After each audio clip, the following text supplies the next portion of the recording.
हमारी ज़िंदगी में छोटी छोटी ऐसी चीज़ें बहुत ज़्यादा रोल अदा कर रही होती हैं जिनको हम नोटिस भी नहीं कर पाते। साइकोलॉजी में एक इफ़ेक्ट है हेलो इफ़ेक्ट। हेलो इफ़ेक्ट क्या है कि हम किसी शख्स को किसी एक खूबी की वजह से उसकी बाकी खूबियों में भी उसको मुमताज़ समझने लगते हैं।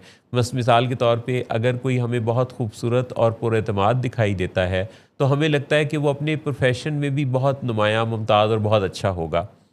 मसलन आप देखिए कि हम अगर किसी डॉक्टर से कंसल्ट करें तो अगर किसी डॉक्टर की स्मार्ट ड्रेसिंग हमें पसंद आ जाए तो हमें ये लगने लगता है कि ये अपनी फील्ड में भी बहुत ज़्यादा कॉम्पिटेंट होगा।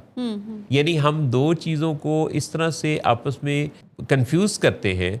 ये दोनों अलग अलग चीज़ें हैं जी। लेकिन हम इसमें किसी एक चीज़ के मैसेज को अप्लाई कर देते हैं बाकी उसके फील्ड की प्रैक्टिसेस के साथ। तो इस हेलो इफ़ेक्ट को पहचान कर भी हम अपने परख को बहुत अच्छा बना सकते हैं। हम ज़्यादा अच्छे से चीज़ों को देख सकते हैं, हम कैटेगराइज कर सकते हैं और अलग अलग नज़र से देख सकते हैं। अगर हम चीज़ों को थोड़ा अलग अलग करना सीख लें और अलग अलग फ्रेम ऑफ माइंड के साथ उसको देखें तो वो ज़्यादा अच्छा है बनिस्बत इसके कि हम उन किसी एक चीज़ को जनरलाइज्ड करके उसको लेबल करते हैं। हाँ, एग्जैक्टली।